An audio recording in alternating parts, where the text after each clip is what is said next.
የመጀመሪያው ሸሃዳ ሲያዝ ለምሳሌ ከነቢዩ መሐመድ በፊት ነቢዩ ኢሳ ነው የነበረው እስልምና አስተምሮ።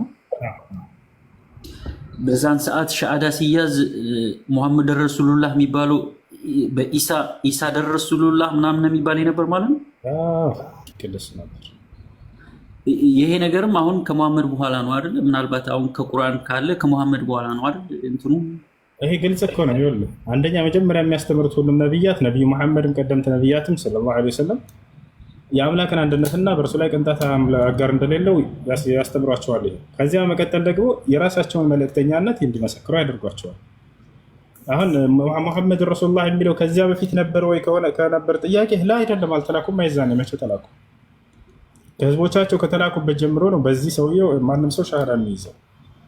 በዒሳ ዘመንስ እንዴት ነበር ከተባለ ላኢላሃ ኢለላህ ዒሳ ረሱሉላህ ከአንድ አምላክ ከአላህ በስተቀር በእውነት የሚመለክ አምላክ የለም፣ ዒሳ ደግሞ የአላህ መልእክተኛ ነው ብለው ይመሰክራሉ። በሙሳ ዘመን ልክ እንዲሁ ስለ ሙሳ ይመሰክራሉ። ተቀራራቢ ነው። በነቢዩ ኢሳና በነቢዩ መሐመድ የነበረው የተወሰነ ጊዜ አመታት ነው አይደለም? እንትኑ ተቀራራቢ ነው። በመካከላቸው ማንም ነቢይ የለም። ነቢዩ ሰለላሁ ዐለይሂ ወሰለም ለይሰ በይኒ ወበይነሁ ነቢይ ብለዋል። በእኔና በክርስቶስ በመሲሁ መካከል ማንም ነቢይ የለም ብለዋል እኮ። ተቀራራቢ ከሆነ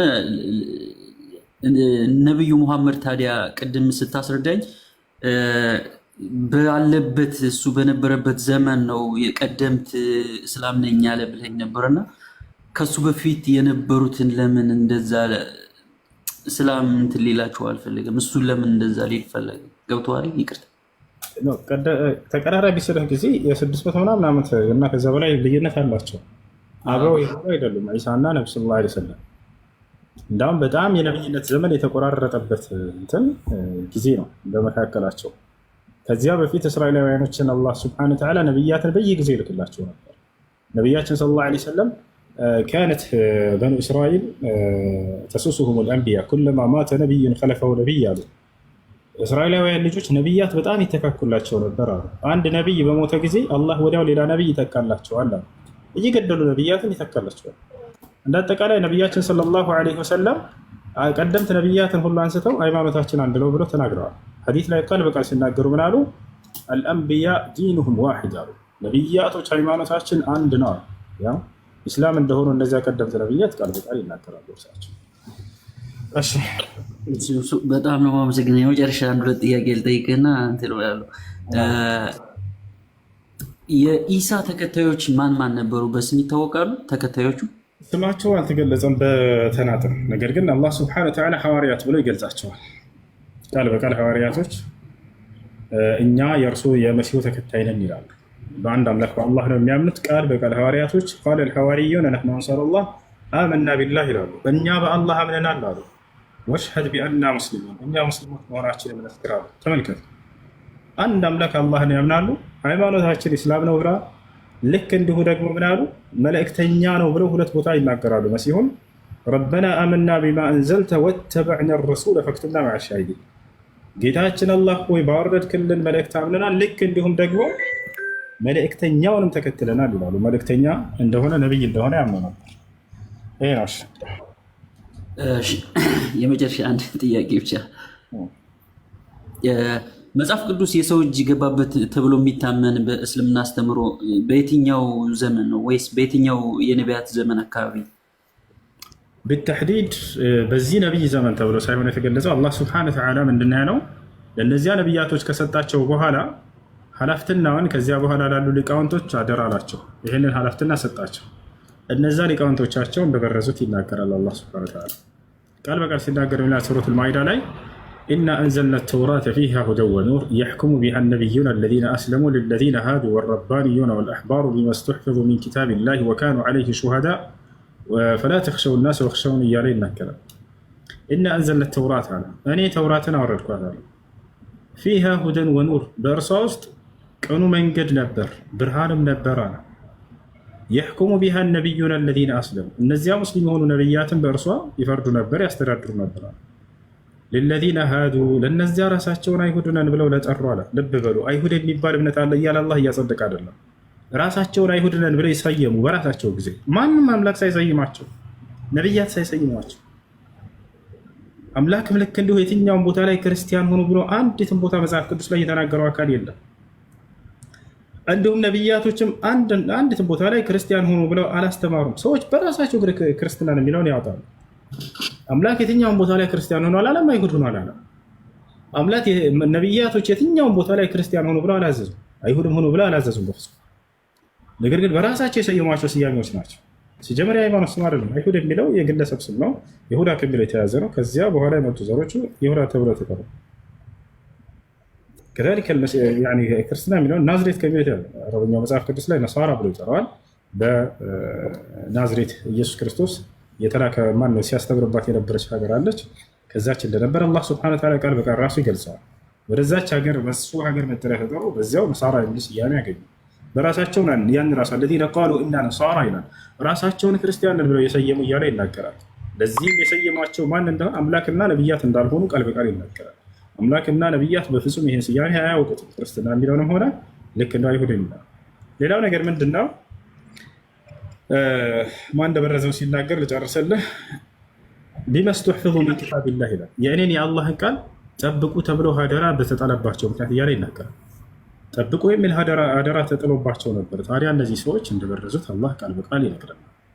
ወኢዝ አኸዘ ላሁ ሚሳቀ ለዚነ ኡቱል ኪታብ፣ እዛን መጽሐፍን የተሰጡ ሰዎችንም ቃል ኪዳንን ከእነርሱ ባያስኩ ጊዜ ይላል። ምን የሚል ቃል ኪዳን? ለቱበይኑነሁ ሊናስ፣ ይሄም በነቢያት ላይ ያወረድኩትን ቃል ሳትደብቁ፣ ሳትጨምሩ፣ ሳትቀንሱ፣ ሳትበርዙ ለትውልድ ልትገልጹትና ልታስተላለፉት። ወላ ተክቱሙነሁ፣ ላትደብቁት አላቸው። ታዲያስ ምን አደረጉ? ፈነበዙሁ ወራአ ዙሁሪሂም፣ ይህንንም የአላህን ቃል ኪዳን ከበስተጀርባቸው ወረወሩት፣ አልጠበቁትም። ወሽተሩ ቢሂ ሰመነን ቀሊላ፣ ጥቂትን ምድራዊ ጥቅምንም ገዙበታል። እና ለግል ዓላማቸው ሲሉ ይህን እንዳለ የነቢያትን ትምህርት እንዳልኩ የጨመሯቸው በፍጹም ላይኖሩ ሊቀበላቸው የማይችሉ ነቢያትን ጣዖት አምላኪ ያደረጉ፣ ነቢያትን ከሃዲ ያደረጉ፣ ነቢያትን ከልጆቻቸው ጋር ሴሰኛነትን ያደረጉ እንደሆኑ፣ ይህን ሁሉ ነቢያትን አጭበርባሪ እንደሆኑ ጻፉ። አይሁዶች በጣም ክፉ ሕዝቦች ናቸው። አይሁዶች ነቢያትን ያሳድዱ ነበር፣ ይገድሉ ነበር። ታዲያ ስለ ነቢያት የተነገረውን ክብር እንዳለ አንስተው የራሳቸው እኛ ጻድቅ ነን ብለው ጨርሰዋል። እኛ አምላክ የመረጠን ሕዝቦች ነን ብለው ያምናሉ። ልብ በሉ። የሚመጣን ነቢይ ሁሉ እርሳቸውን አመለካከት የሚጋጭ ከሆነ ያን ነቢይ ያስተባብሉታል፣ ወይ ይገሉታል፣ ወይ ያሳዱታል። ኩለማ ጃአሁም ረሱሉን ቢማ ላ ተህዋ አንፉሱሁም ፈሪቀን ከዘቡ አላብላካችላለ። የስሜታቸውን የማይገጥም ነቢይ በላኩላቸው ቁጥር አለ ከፊሎቹን ያስተባብሏቸዋል፣ ወፈሪቀን የቅቱሉን፣ ከፊሎቹን ይገሏቸዋል አለ። ራሳቸውን እንደ ጻድቅ የአምላክ ልጆችን እኛ ምርጦቹ ነን ብለው ራሳቸውን ያምናሉ። መጽሐፋቸው ላይ አሁን በደንብ ብታነቡት። ነገር ግን ነቢያትን ምን ብለው ገልጸዋል ብለህ ስታይ እንዳለ ነቢያትን አቆሸሸዋቸዋል። በክህደትም በዝሙትም በሁሉ ነገር የቀራቸው የለም። እና ይህ ሁሉ እነዚህ ሰዎች ራሳቸው የጀመሯቸው እንጂ አምላክ በፍጹም ለሰው ልጆች አርአያ ብሎ የመረጣቸው ነቢይ የዚያ ደረጃ ጣዖት አምላኪዎች እንዲሆኑ እንትን አላቸው። ይህ ነው። እሺ የተመረጡ ህዝቦች ናቸው ስትል ላቁም እንደ ህዝብ የመጨረሻ ጠይቅ። ሌሎችም ስላሉ እንትን እንደናቸው የመጨረሻ የሆነ የተመረጡ ስትል አሁን ከነቢዩ መሐመድ ውጭ ከተሳሳትኩ አሁንም ታርመኛለህ። ከነቢዩ መሐመድ ውጭ የነበሩት ነቢያቶች ከእስራኤል ውጭ የመጣ ነቢይ አለ? ከእስራኤል ዘር ከእስራኤል ወገን ከእስራኤሎች? አዎ አላህ ሱብሓነሁ ወተዓላ ከእስራኤሎች ሌላ በርካታ ቦታ ላይ ነቢያትን ልኳል። በርካታ ቦታ ለምሳሌ ሷሊህ የመጽሐፍ ቅዱስ አያውቃቸውም እነዚህ ነቢያቶች። ሁድ፣ ሹዐይብ ከመጽሐፍ ቅዱስ የሌሉ ማለት ነው። ጭራሽ የሉም እዛ አያውቃቸው። መጽሐፍ ቅዱስ ላይ ያለው እነዚህ ነቢያቶች ከአረብ እንደሆኑ ነብዩ ሰለላሁ ዐለይሂ ወሰለም ይናገራሉ። ሷሊሑን ሚነል ዐረብ ወሹዐይቡን ሚነል ዐረብ ወሁድን ሚነል ዐረብ፣ እነዚህ ናቸው። ከነቢዩ መሐመድ በኋላ ነው? ከነቢዩ መሐመድ በፊት ናቸው? በፊት እርሳቸው የመጨረሻ ናቸው። ዋነ ኻተሙ ነቢይን አሉ፣ እኔ ነቢያት መደምደሚያ ነኝ፣ ከኔ በኋላ ነቢይ የለም ብለዋል። አላህም በቁርአን ላይ ሙሐመድ የመጨረሻው ነቢይ ነው ብሎ ዘግቶታል። ከሳቸው በፊት ምንም አይነት እንትን አልገባም ማለት ነው። ምን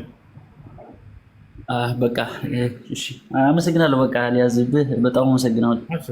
ላጠቃልልህ፣ እንዳጠቃላይ አላህ በሁሉም ዓለም ላይ ነቢያትን ልኳል። በሁሉም ዓለም ላይ ምናልባትም ኢትዮጵያም ተልኮ ሊሆን ይችላል። የትኛውም ዓለም ላይ አላህ ሱብሓነሁ ወተዓላ የሰው ዘር ያስነሳበት ቦታ ላይ ነቢይን ሳልክ እነዚያን ህዝብ አላጠፋቸውም ብሎ ቃል በቃል ተናግሯል። ወኢን ሚን ኡመትን ኢላ ኸላ ፊሃ ነዚር ይላል። ማንም ትውልድ የለም ነቢይ ያለፈበት ቢሆን እንጂ ይላል አላህ።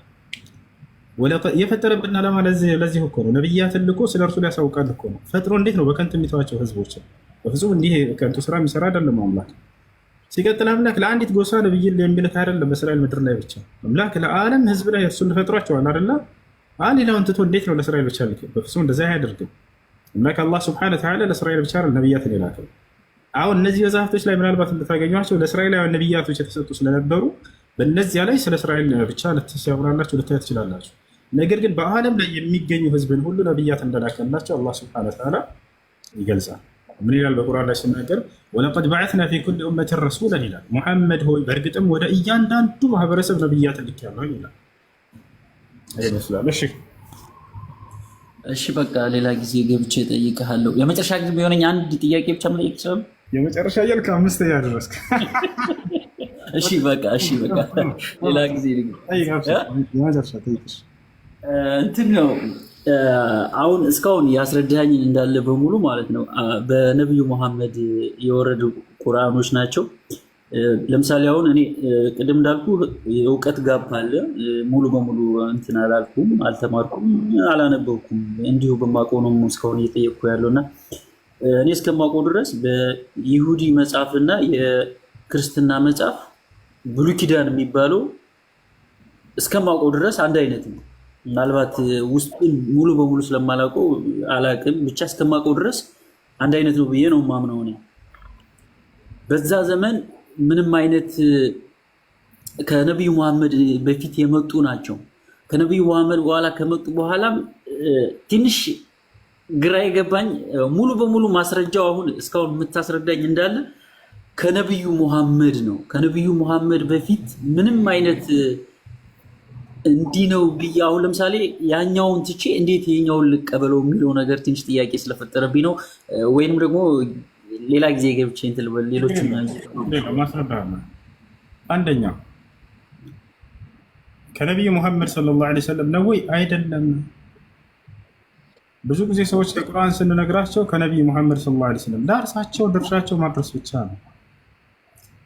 ማን ይሄን ቁርአን በውስጡ ላይ ስለተነገሩ ስላለፉ ሚስጥሮች በሰሙ ጊዜ በእርሳቸው ጊዜ የነበሩ ሰዎች ከሌላ ሰው ጽፎት ነው ምናምን እያሉ በጣም ተገረሙ። ምክንያቱም ስላለፈው ነቢያት እንዴት ሊያውቅ ቻለ ይሄ ሰው? ገብታችኋል? ስለ ሰማይ ዓለም ይናገራል፣ ስለ ምድር ይናገራል፣ ስለ ቀጣዩ ዓለም ይናገራል። ስላለፉት ነቢያት ሁሉ ቁጭ ብለው ሲያስተምራቸው ይደነቁ ነበር የመጽሐፉን የሚያነቡ ሰዎች። ሙሐመድ ከዚህ በፊት ከኛ ጋር መጥቶ አልተማረም፣ እንዴት ሊያውቅ ቻለ? ከዚያ አላህ ምስጢሩን ነገራቸው። ቁል አንዘለሁ አለዚ የዕለሙ ሲረ ፊ ሰማዋት ወልአርድ። ሙሐመድ ሆይ እንዲህ ብለህ ንገራቸው በሰማያት በምድር ሁሉ ያለውን ምስጢር ከሚያውቀው ከአምላክ ዘንድ ከአላህ ዘንድ ተወረደ ይህ ቃል በላቸዋል። ስላለፈውም ስለሚመጣውም ሁሉ የሚያውቅ ከሆነ አምላክ ስለተወረደ ነው ይሄ ቃል። ቷል አይደል? ከእርሳቸው ቢሆን ኖሮ እንዴት ስላለፈው ትናገራለህ ብለን የዛኔ መጠየቅ እንችላለን። አንተ በዚያ ዘመን አልኖርክምና ያ ነው። ስለዚህ ስላለፈው የሚናገር አምላክ አላህ ሱብሓነሁ ወተዓላ ያዕለሙ ማ በይነ አይዲሂም ወማ ኸልፈሁም ይላል። ስለ ፍጥረታቶቼ የኋላቸውንም የፊታቸውን ሁሉ አውቃለሁ እያለ ይናገራል። ያ ነው። አንድ ነቢይ በተነሳ ጊዜ እንደው እንዳይምራችን ራሱ የምንቀበለው ነገር ስላለፈው ነቢያት አምላክ ይገልጽለታል። ለምሳሌ አንተ ብሉይ ኪዳን ብለህ አንስተሃል። ይሄ ነቢይ ለሙሴ የተሰጠ መጽሐፍ ነው አይደለ? በዚያ ላይ ግን ስለ አብርሃም ተነግሯል። አየህ? አዎ ዘውለተ ብለህ ስለ አብርሃም የተነገረውን ተቀብለሃል። ማን ነው የሚገልጽለት? አምላክ ነው ብለህ ስላመንክ ማለት ነው። ይባል አይደለ? አይ በአብርሃም ዘመን ሳይኖር እንዴት ነው ሙሴ ሊናገር የሚችለው ስለ አብርሃም ብለህ አትቃወም። አሁን በመጣ መስፈርት ከሆነ ግን ያን ትቃወም ይገባል ማለት ነው። ምክንያቱም ስለ አብርሃም እንዴት ሊያውቅ ቻለ ሙሴ? ይባል አይደለ? ስለዚህ አምላክ በየጊዜው አንድ ነብይ ሲያስነሳ ስላለፈው ትውልድ ሁሉ ይነግራል። ያ ነው። ሌላው ሁለተኛው ነገር ብዙ ሰው ያልተረዳው ነገር ብሉይ ኪዳን የአይሁዶች መጽሐፍ ነው፣ አዲስ ኪዳን ደግሞ የክርስቲያኖች መጽሐፍ ነው ብለው ያምናሉ። እንደዛ ነው የምታማ። በፍጹም ግን ይስተት እነዚህ መጽሐፍቶች አምላካችን አላህ ሱብሓነሁ ወተዓላ በቀደምት ነቢያት በኩል በሙሴና በመሲሁ በኩል ገልጧቸው ሰዎች ጨምረው ቀንሰው ሰርዘው ደልዘው እንትን ያሏቸው መጽሐፎች ስለሆኑ ትተናቸው እንጂ የነቢያቶቻችን መጽሐፍቶች ናቸው። ክርስትና የሚባል ሃይማኖት መጽሐፍ የለውም። አይሁድ የሚባል ሃይማኖት መጽሐፍ የለውም። መጽሐፍ አላቸው ለማለት ሃይማኖትን መጀመሪያ አረጋግጠት እስኪ በመጽሐፍ ላይ ከኦሪት ዘፍጥረት እስከ ራዕይ ድረስ አምላክና ነቢያት ልብ በሉ፣ የሰው ህግ አይደለም የምንፈልገው። አምላክ የትኛው ቦታ ላይ ነው ክርስቲያን ሆኖ ብሎ ትውልድን ያዘዘው? በየትኛው ነብይ በኩል? የለም። ከኦሪት ዘፍጥረት እስከ ራእይ ድረስ እግዚአብሔር የትኛውን ቦታ ላይ ክርስቲያን ሆኖ ክርስትናን ተከተሉ ብሎ ያዘዘበት ቦታ አለው? የለም። እሺ ነብያቶች እስከ አምላክ ጋር ይገናኛሉ የሚባሉ እነዚህ ነብያት አምላክ ቃሉን ያወርድላቸዋል የሚባሉ ትውልዶቻቸውን ይሄን ነገር ደብቀው ሄደው ነው ወይንስ ምንድን ነው? ክርስቲያን ሆኖ ብለው አዘዋል ወይ? አንድ ነብይ የለም ወፍ። እሺ ተውትና ሁሉንም የአምላክንም የነብያትንም እንተውና እንውረድ እስኪ ከሰዎቹ ጋር ከመጽሐፍ ቅዱስ ጸሐፊያኖች መካከል አንድ ነብይ ያለፈን የአምላክን ነብይ ጠቅሶ አከሌ ነብይ ክርስቲያን ነው ወይንም አከሌ ነብይ አይሁድ ነው ብሎ የገለጸበታል? የለም ወፍ። ታዲያ እምነቱ መጽሐፉ ላይ ሳይኖር እንዴት ነው ይሄ መጽሐፍ የኛ ነው ብሎ መመልከት? የለም። የትኛውም ቦታ ላይ እግዚአብሔር ክርስቲያን ሆኖ ብሎ ያዘዘበት ቦታ የለም። ወይንም አይሁድ ሆኖ ብሎ ያዘዘበት ቦታ የለም። ነብያቶችም ልክ እንዲሁ ክርስቲያን ሆኖ ብሎ አላዘዙም። ያዘዋል፣ ተናግረዋል፣ እግዚአብሔር ማዘዋል የሚል ቃል ሊዋት ይችላል፣ ያሳየን እና ይሄን ይመስላል። እሺ በቃ እሱ በጣም አመሰግናለሁ። ሌላ ጊዜ እገባለሁ። ያው የእውቀት ጋፕ ስላለ እኔ ምንም አይነት እንትን ማለት ስለማልችል አክብረህ ስለተቀበልከኝ በጣም አመሰግናለሁ። ሰላም አለይኩም። ወአለይኩም ሰላም ወራህመቱላሂ ወበረካቱ። ፈትዋ ነበረ ጥያቄ። እሺ ሌላ የሚቀድም ካለ ኦኬ ቅደም። ክርስትና እምነት ተከታይ ካለ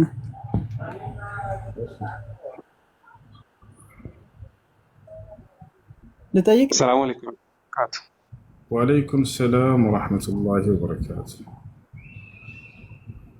ምናልባት ሙስሊም ነው አሁን የጠየቀው? እኔ ልቅደም ወይስ እሱ ይቅደም? ሙስሊም ነው። እሺ ጠይቅ። እሺ እጠብቃለሁ። ኦኬ ብትቀድም ችግር የለውም።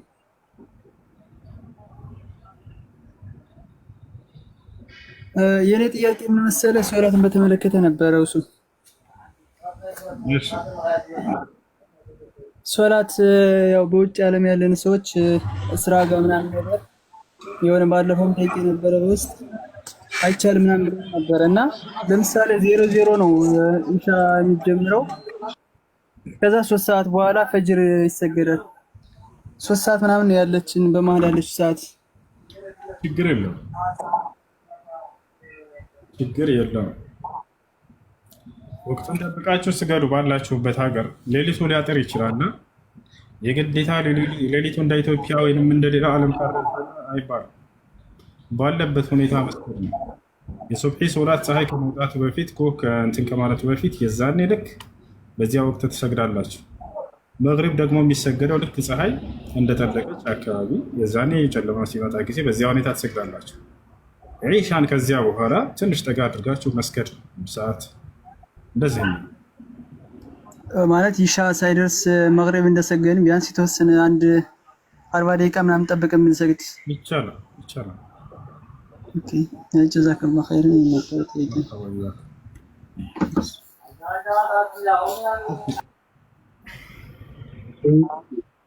የኔ ጥያቄ ልጀምር።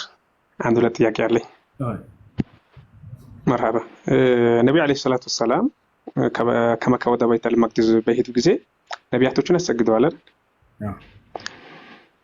ምናልባት የሰላቱ ስም የተጠቀሰ ነገር አለ? ትንሽ ጥያቄ ስለፈጠረብኝ ነው። ነቢያቶችን አሰግደዋል የሚል ቃል ነው የተቀመጠው። አሰጋገዳቸው እንዴት ነበር የሚለውን መልአኩ ጅብሪል ዓለይሂ ሰላም ነብዩ ሰለላሁ ዐለይሂ ወሰለም ባሰገዳቸው ጊዜ ሙሐመድ ሆይ ይህ አንተና ቀደምት ነቢያት የምትሰግዱበት ጊዜ ነው ብሏቸዋል። ያሰጋገዱን ከይፍያና ሁኔታም አላህ ሱብሓነሁ ወተዓላ በቁርአን ላይ ሲገልጽልን ልክ እንደኛ ሶላት ዛተ ቅያም ሩኩዕ ስጁድ ናቸው። የቅያም የሩኩዕና የስጁድ ባለቤት የሆኑ ሶላቶች ናቸው። አላህ ሱብሓነሁ ወተዓላ ስለ መርየም ዓለይሃ ሰላም አሰጋገድ ሲገልጽልን ምን ይላል? ወኢዝ ቃለት አልመላኢከቱ ያ መርየም ኢነላህ አስጠፋኪ ወጠሃረኪ ወስጠፋኪ ዐላ ኒሳኢል ዓለሚን ያ መርየም ቁኑቲ ሊረቢኪ ወስጁዲ ወርክዒ መዐ ራኪዒን ይላል።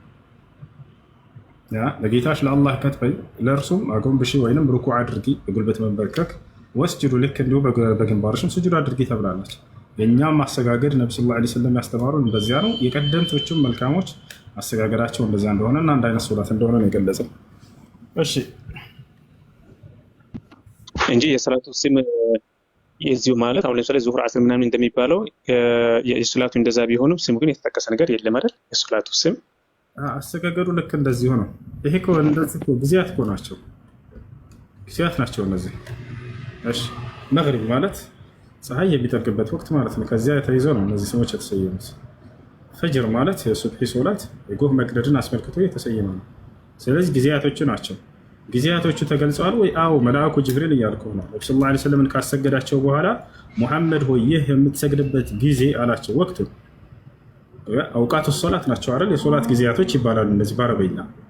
ስለዚህ ወቅት ብሎ ቃል በቃል ጅብሪል አንስቶ ሙሐመድ ሆይ ይህ ጊዜ አሁንም ያሰገዱበት ወቅት ቀደምት ነብያትም የሚሰግዱበት ወቅት ነበር ብሎ ነግሯቸዋል። ስለዚህ በቀደምት ነብያቶች ወቅትና ከይፍያ ላይ ነው ያለነው ሶላታቸውን ጊዜያቸው።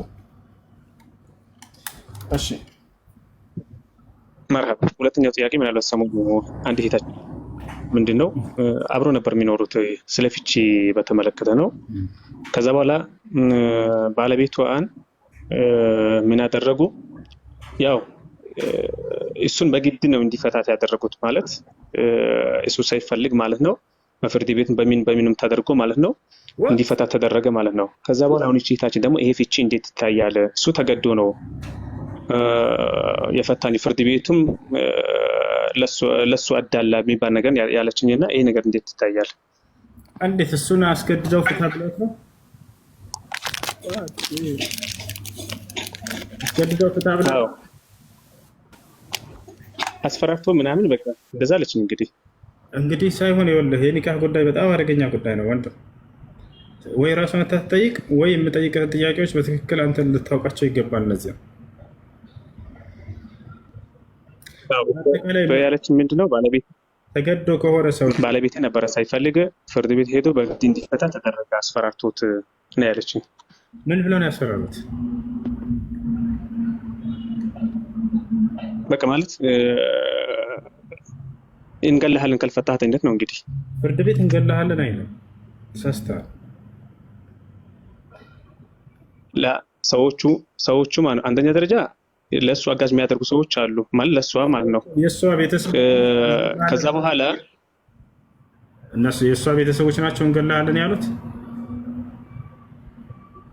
እሷን እንዲፈቱት የሚፈልጉት አካሎች ማለት ነው እንገላሃለን ብለው የእሷ ቤተሰቦች ልብ በል። አሁን ይህን ጥያቄ እሷ መታ ወይንም ደግሞ ሰውየው ባለቤቱ ራሱ መቶ ቢናገር ጥሩ ነው ስለ ኒካህ። እንደ አጠቃላይ ግን እሺ በጣም ጥሩ። በቃ ምናልባት ገባበት አጋጣሚ ካለ ጠይቅልኝ ስላለችኝ ነው። በቃ እሷ እንድትገባ ያደርጋለሁ፣ ችግር የለም። እሺ እንደሱ ነው። አይ እሺ ወአለይኩም ሰላም። ኤክስ ቴንታሲዮን እንዴት ነህ?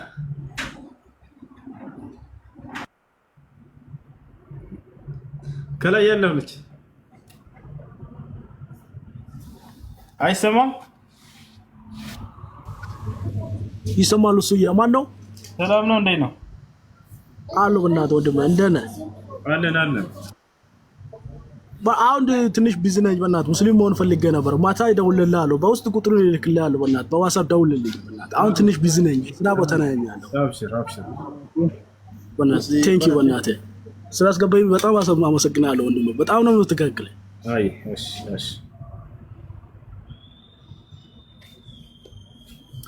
ጥያቄ አለ? ይቀጥል። ሰላም አለይኩም ወራህመቱላህ። ወአለይኩም ሰላም ወራህመቱላህ። ኦሮምኛ ትችላለህ? አፋን ኦሮሞ እንደንደሳ አካም ብልቴ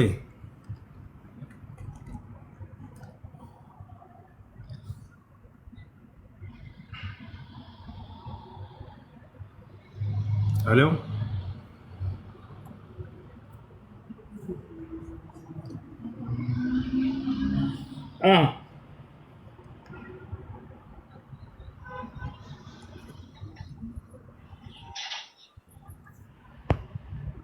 እሺ በቃ መጠየቅ ካልፈለግሽ ሌላ ጥያቄ አለ።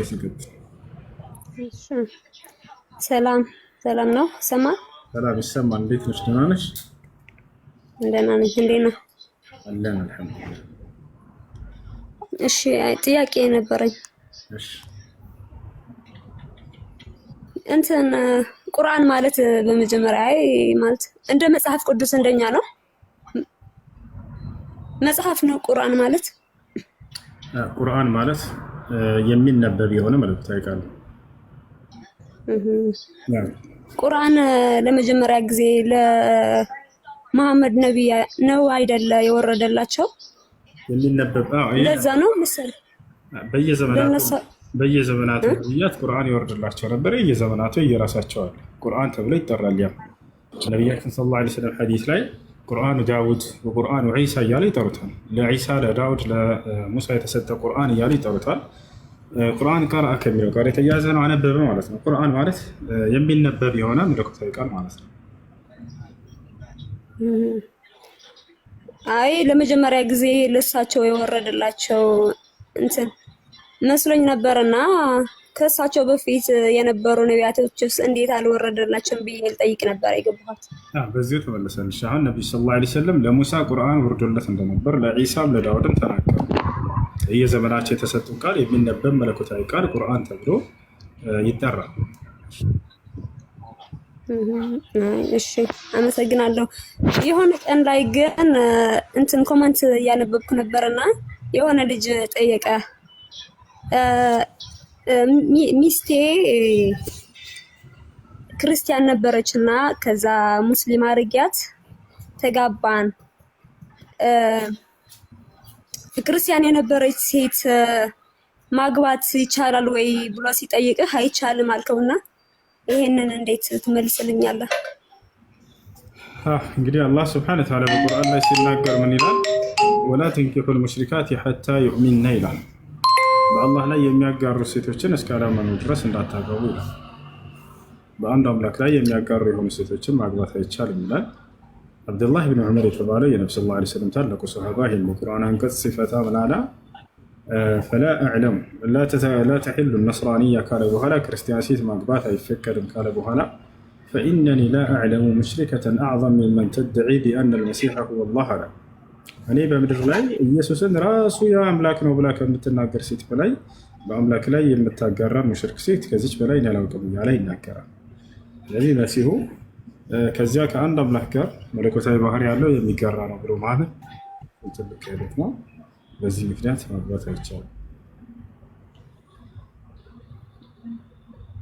እንትን ክርስቲያን የነበረች ግን ሙስሊም የሆነች እንደሱ ነው ያለህና አይቻልም ነው ያልከውና እስቲ ግልጽ አልሆነልኝም። አሁን እንደሱ ይሄን አይቻልም ማለት ነው።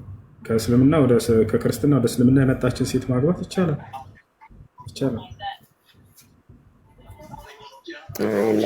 አይቻልም ስላልከው እንዴት ነው ብዬ ለመረዳት ነው የገባሁት። ክርስቲያን ነሽ አንቺ?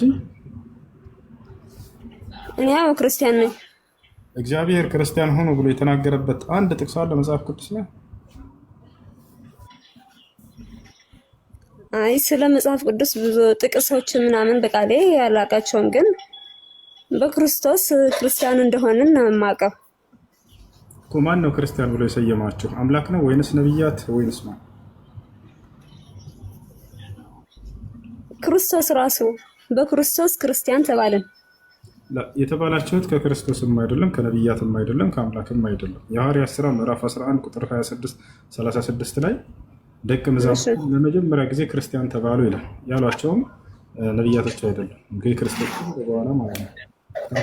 ምን አልከኝ? እስቲ ድገምልኝ። መዛሙርትም ለመጀመሪያ ጊዜ ክርስቲያን ተባሉ ይላል። ደቀ መዛሙርቱ ለመጀመሪያ ጊዜ ክርስቲያን ተባሉ። በአንጾኪያ ላይ ለመጀመሪያ ጊዜ ክርስቲያን ተባሉ ይላል እና የዛኔ ክርስቶስ እንግዲህ የለም ካረገ በኋላ እንግዲህ አምላክም ክርስቲያን ሆኖ አላለም፣ ነብያትም ክርስቲያን ሆኖ አላለም። እሺ እንግዲህ ከአምላክ የትኛው መጽሐፍ ንገረኝና አጋጣሚ የሐዋርያት ሥራ ምዕራፍ 11 ቁጥር 36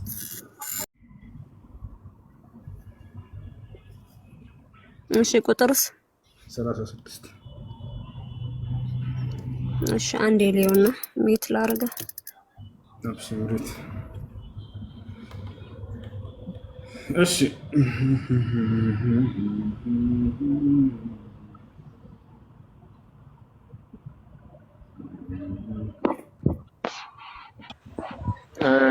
ሰላም ሰላም።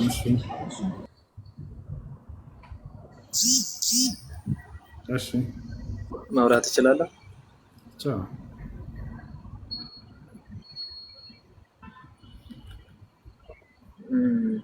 ኦኬ። ቁርአን ለእያንዳንዱ ነቢያት ከመሐመድ በፊት ለነበሩት የሚወርድላቸው ነበረ ቅድም ስትል ነበረና ጥያቄ ልጠይቅህ ነበር።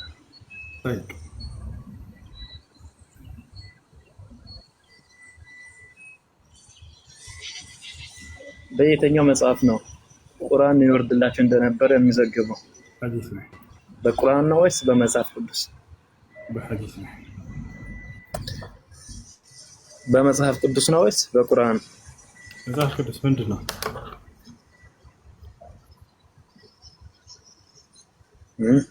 ምንድን ነው መጽሐፍ ቅዱስ?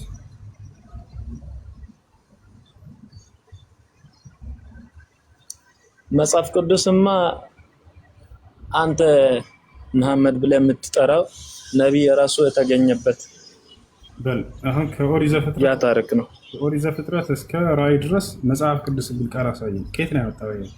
መጽሐፍ ቅዱስ የሚባል መጽሐፍ የለም እዚህ ዓለም ላይ። ምን ነው መጽሐፍ ቅዱስ የሚል ቃል አሳየኝ። ኦኬ፣ መጽሐፍ ቅዱስ የሚል ቃል አልተዋጠልህም? አሳየኝ። ከመጽሐፍ ቅዱስ አልተዋጠልህም? ለዚህ ዓለም ላይ አልተዋጠልህም ሳይሆን ማስረጃ አውጣ። ቅዱስ መጽሐፍ ማለት የእግዚአብሔር ቃል ማለት ነው። ፈተና አሳየኝ። መጽሐፍ ቅዱስ የሚል ከመጽሐፍ ቅዱስ አሳየኝ። ያውጣና ያላ ትልቁ ላይ አድርጉት አይደል? መጽሐፍ ቅዱስ ማለት የእግዚአብሔር ቃል ማለት ነው። አውጣና አሳይ። አንተን ቃል ሳይሆን ፈልገው የተጻፈ ነገር አሳየኝ። ያውጣ ያላ ጌታ ምኑን ነው ማሳየክ? ሰምተሃል? አታስደጋግመኝ። አሁን መጽሐፍ አውጣና አሳየን እስኪ። ምን የሚል ነው ማሳየክ? ሰምተሃል? አልደግመም።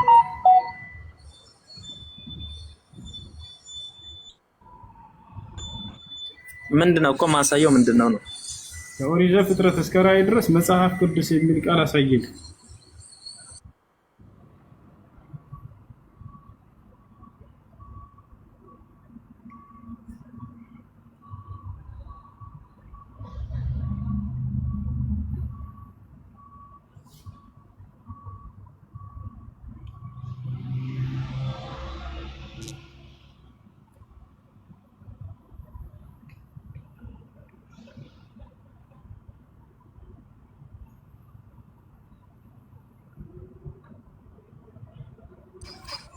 እየተሰማው ነው? እስኪ ማይኩን ከፍቼዋለሁ። ክፈትና ሳይ።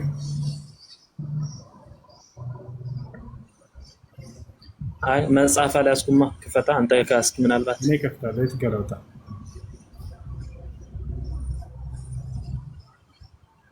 እኮ ምዕራፍ ዘፍጥረት ምዕራፍ 1 መጽሐፍ ቅዱስ የሚል ቃል እዛ ላይ አለ።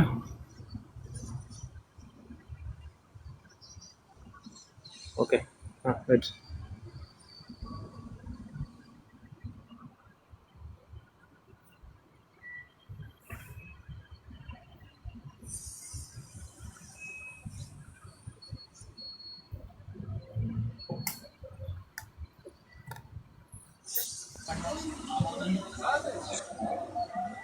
እሱ መቀጠል እችላለሁ?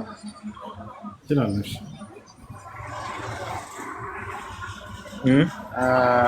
አንድ ሶስት አጫጭሮች ጥያቄ ነበሩኝ።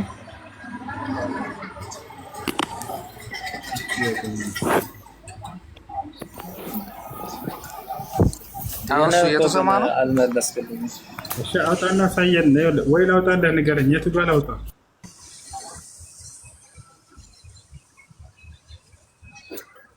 የቱ ጋር ላውጣ? ይቆራረጣል? አይቆራረጥም። በደንብ ይሰማል። እየተቆራረጠ ነው ያለ? አይቆራረጥም። በደንብ ይሰማል እኮ ነገርኩ። መጽሐፍ ቅዱስ ምን ማለት እንደሆነ ዘፍጥረት አልኩ። ዘፍጥረት ምዕራፍ 1 መጽሐፍ ቅዱስ የሚል ቃል የለም።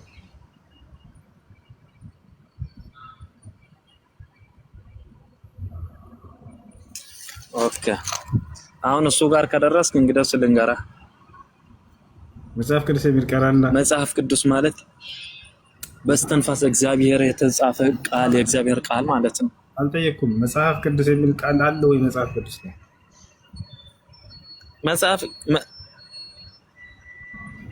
ቃል በቃል መጽሐፍ ቅዱስ የሚለው ይሄ መጽሐፍ ቅዱስ ነው ብለህ የምታወራው ነገር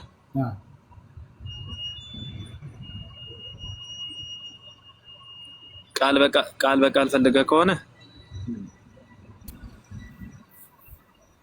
ቃል በቃል ፈልገህ ከሆነ የተጻፈ ጽሁፍ ነው። ጽሁፍ የቅዱስ እግዚአብሔር ቃል ስለሆነ ቅዱስ መጽሐፍ ወይም መጽሐፍ ቅዱስ ነው የተባለው። የማን ነው መጽሐፉ ብዬ አልጠየኩም። ዛኔ እግዚአብሔር ነው ትለኛለህ፣ ችግር የለውም። ምን ጥያቄ ምንድነው? መጽሐፍ ቅዱስ የሚል አለው የመጽሐፍ ላይ ይሄ ስያሜ አለው። እየተሰማኝ ግን አይደለም። ይሰማል፣ በደንብ ይሰማል። ኔትወርክ ያቆረጡን በደንብ ይሰማል። አለ የማን ቃል ነው ብዬ አይደለም የጠየቅኩት። መጽሐፍ ቅዱስ የሚል አለው ወይ? ሰላም ነው ወንድሜ፣ እኔ ላውራ በመሀል ገብቼ እሱን ታገኘው አትችልም። በጣም ጥሩ ነው፣ አመሰግናለሁ። እሺ ኤምኬ ክርስቲያን ነህ? ቆይ አንዴ ሙስሊም ከሆነ አስቀድም። ማይክ ነው ኤምኬ ከታች ያለው ኤምኬ ክርስቲያን ነው ሙስሊም? እኔም ክርስቲያን ነህ? አዎ ነኝ። ሶስት ጥያቄዎች ነበሩኝና ልቀጥል። ጥያቄ ምንድን ነው? ቀጥል አንተ። ከላይ ምን ትቀጥላለህ? እሺ ከታች ቀድሞ ስለገባ እሺ ቴንክ ዩ እሺ እሱ ቴንክ ዩ እሺ ኤምኬ ጥያቄ ምንድን ነው? እሺ አንደኛው ጥያቄ እንትን ነው። እሺ ዮናስ በአሳ ሆድ ውስጥ ለ3 ቀንና ለ3 ሌሊት እንደኖረ እንዲያውም ኢየሱስም በምድር ልብ ውስጥ ለ3 ቀንና ለ3 ሌሊት እንደኖረ ያወራል። ይህንን ነገር እንድታስረዳኝ ፈልጌ ነበር። መልካም። እሺ እንግዲህ ከአንደበቱ እንደተረዳችሁ እንደሰማችሁ በደንብ አስተውላችሁ ከሆነ አንድ የሚታደጉት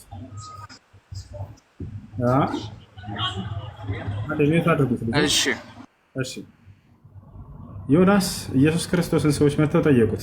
ምልክት እንሻለን አሳየን አሉት። አመንዝራ ትውልድ ምልክት ምናምን ካላቸው በኋላ ትንቢት ሊነግራቸው ነው። እንደ መጽሐፍ ቅዱስ ስላላቸው ይላል ዮናስ በአሳ ነባሪ 3 ቀንና 3 ሌሊት እንደኖረ ሁሉ የሰው ልጅም ከምድር በታች 3 ቀንና 3 ሌሊት ይኖራል ብላቸው ይላል። ይሞታል አይደለም፣ ለገበሉ ይኖራል። እንዳው ይሄ ጥቅስ እንዳው እውነት ነው ብለህ ከተቀበላችሁ ስለዚህ ክርስቶስ አልሞተም ማለት ነው። ለምን ከተባለ ልክ እንደ ዮናስ ብሎ አስቀምጦታል። ዮናስን ሄደን ትንቢተ ዮናስ ላይ መጽሐፍን ሄዳችሁ ብታዩ መጽሐፍ ቅዱስ ላይ አልሞተም ዮናስ። ስለዚህ ኢየሱስ ክርስቶስ አልሞተም ለማለት ትልቅ ማስረጃ ነው ማለት ነው። እንኳን ለክርስትና ለሞትና ትንሣኤ ማስረጃ ሊሆን ይሄ ጭራሽ። ምክንያቱም እዚያ ውስጥ ሆኖ ጸሎት ያደርግ ነበር፣ ይሰማ ነበር። ምናልባት በቁርአንም ላይ ታች ከሆነ ዩኑስ ዓለይሂ ሰላም ሞቷል እንዳሳው ውስጥ አልሞተም። ወዘኑኒ ኢዝ ዘሀበ ሙጋዲበን ፈظነ አን ለን ነቅዲረ ዐለይሂ ፈናዳ ፊ ዙሉማት አን ላ ኢላሃ ኢላ አንተ ሱብሓነከ ኢኒ ኩንቱ ሚነ ዛሊሚን ፈስተጀብና ለሁ ወነጀይናሁ ሚነል ገሚ ወከዛሊከ ነንጂል ሙእሚኒን አለ። እንዳውም እንዳልሞተ ትልቅ ማስረጃ ነው። ምክንያቱም እዛ ውስጥ ሆኖ ጸሎት ያደርግ ነበር። ይሄ ነው። ሌላ ነገር 3 ቀንና 3 ሌሊት እንደሚቆይ ይነግሯቸዋል። 3 ቀንና 3 ሌሊት ቆይተዋል ወይ ኢየሱስ ክርስቶስ ብላችሁ ስታዩ አልቆየም። ኢየሱስ ክርስቶስ 3 ቀንና 3 ሌሊት አልቆየም። ልክ ዓርብ ማታ ላይ ተቀበረ። የሰንበት ንጋቱ ላይ እነ መግደላዊት ማርያም ሲሄዱ ሌሊት ይላል አንደኛው ላይ፣ አንደኛው ፀሐይ ከወጣ በኋላ ይላል። የዛኔ ሲሄዱ ባዶ መቃብር አገኙ ይላል። አስቡት፣ 3 ቀንና 3 ሌሊቶች በፍጹም አልተሟሉም፣ በፍጹም አልተሟሉም። እና ስለዚህ ያ በፍጹም ኢየሱስ ክርስቶስን እንደማይወክል ነው፣ እንደማይተካ ነው የምትረዱት። እሺ ይሄን ይመስላል። እሺ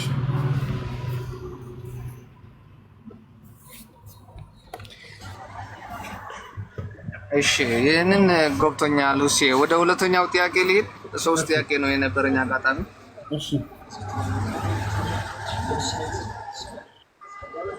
እሺ በብሉይ ኪዳን እግዚአብሔር ለሙሴ አንተን የሚመስል ነቢይ እንደሚያስነሳ ነግሮት ነበር እና ነቢዩ እሱን ነቢይ ማን ነው የሚመሳሰለው ነገር ብትነግረኝ። እንግዲህ ያው በተውራት ላይ በተውራት ላይ ኦሪት ዘዳግም 18 ቁጥር 8 ላይ ምን ይላል? ከወንድሞቻቸው መካከል እንደ አንተ ያለ ነቢይ ያስነሳልሃለሁ ብሎታል። ቦታች አለ አይደለ? ከወንድሞቻቸው መካከል እንደ አንተ ያለ ነቢይ አስነሳልሃለሁ ብሎታል። ይህ እንደ አንተ ያለ ነቢይ የተባለው ማን ነው? እስራኤላዊ ነቢይ ነው እንዳትሉ እዛው ኦሪት ዘዳግም ምዕራፍ አንድ ላውጣና አላሳያችሁ። በእስራኤል ምድር ላይ እንደ ሙሴ ያለ ነቢይ ከዚያ በኋላ የትም ምድር ላይ አልተነሳም ይላል። ቦታች አለ አይደለ? በእስራኤል ምድር ላይ እንደ ሙሴ ያለ ነቢይ አልተነሳም። ላሳያችሁ። ኦሪት ዘዳግም ምዕራፍ 34 ቁጥር 10 በደንብ ላሳያችሁ ልጆች።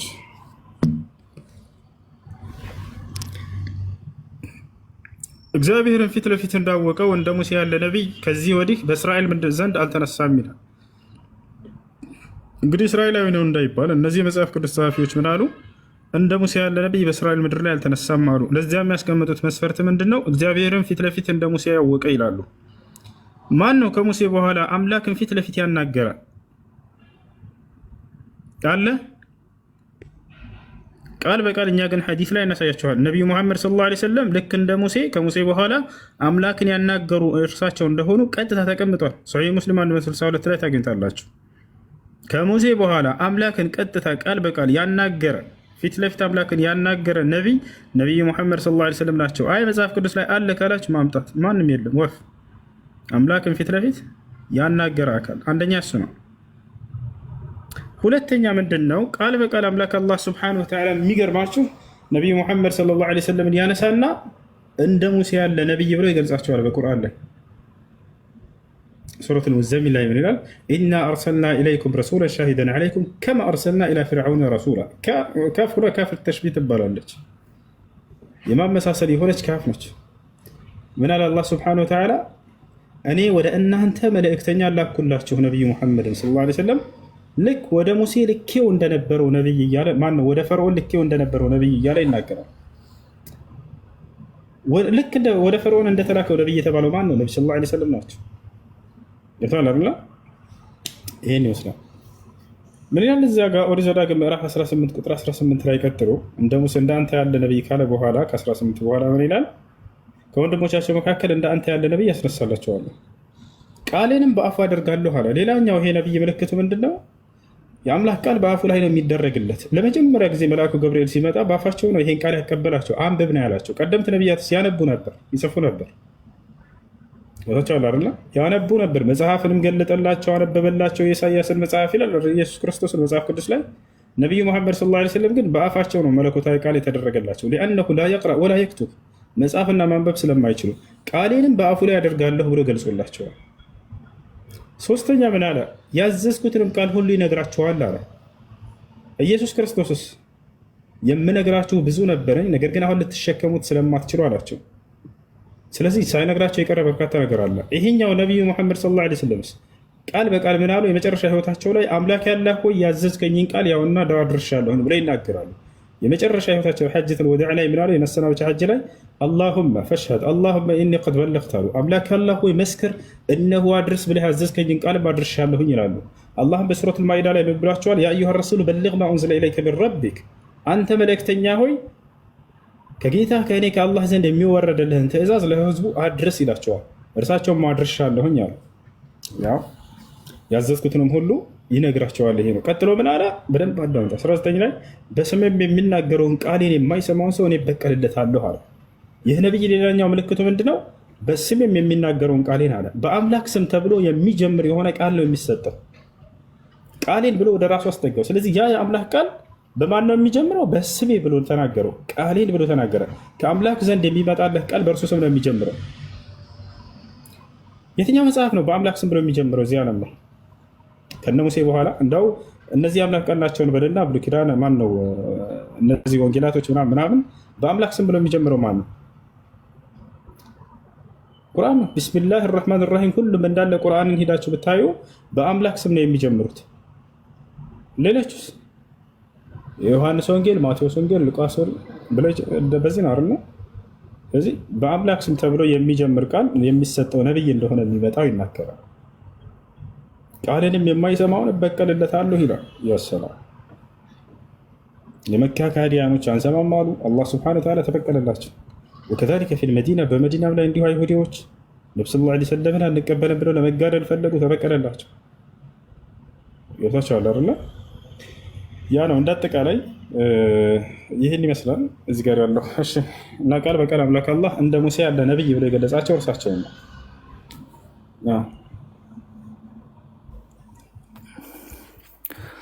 ቴንኪዩ ስዬ። ሰላም ነው እንዴ ወንድሜ? ሰላም ነው እንዴ? አለን አለን።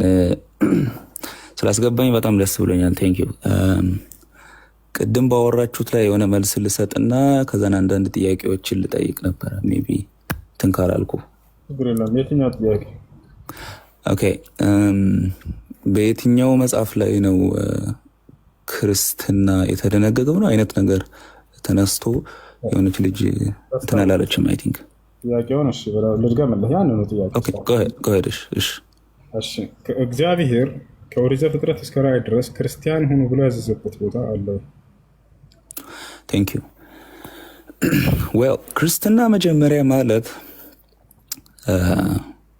ኢትስ ናት ሪሊጅን ሪሌሽንሺፕ ዊዝ ጂሰስ ክራይስት።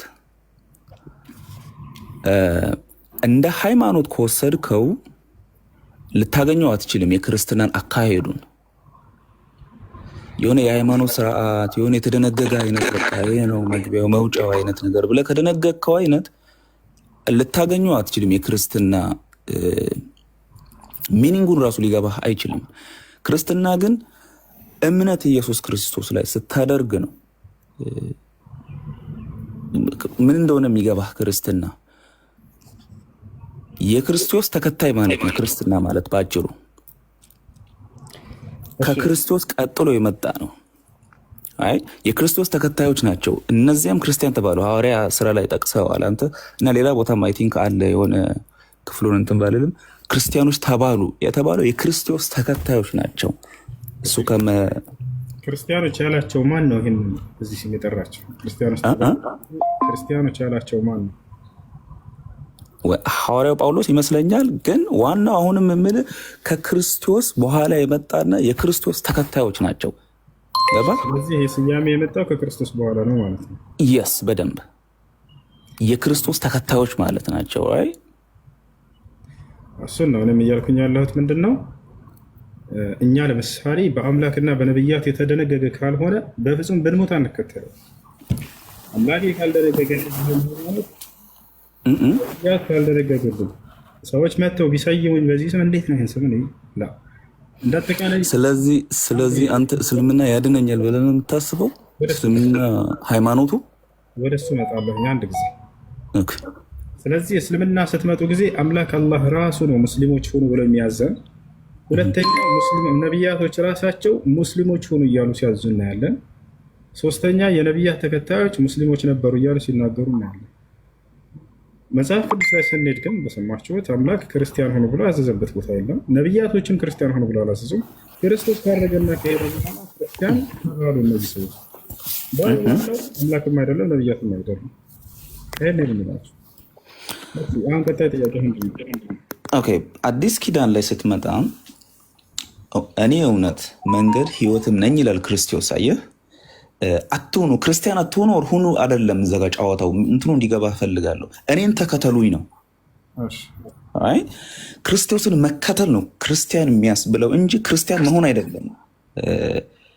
ክርስቶስን መከተል ክርስቲያን ብዙ አሉ። ለምሳሌ ዲፍረንት ካይንድ ኦፍ አይደለ? ኦርቶዶክስ አለ፣ ካቶሊክ አለ፣ ጴንጤ አለ ምናምን ቱማች አይደለ?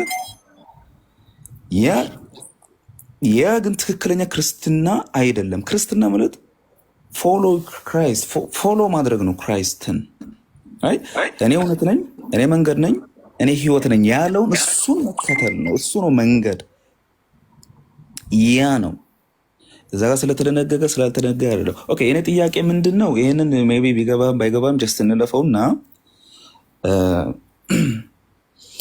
እንዲህ አይነት ኤቪደንስ አለው። ለምሳሌ ክርስትና አመጣጡ አይደለም ከበፊት ጀምሮ ለምሳሌ ከዘፍጥረት ይጀምራል። ራሱ ኢየሱስ እንደሚመጣ ሜይ ቢ ዘፍጥረትን ላስት ቻፕተርን ካነበብክ ወደ 49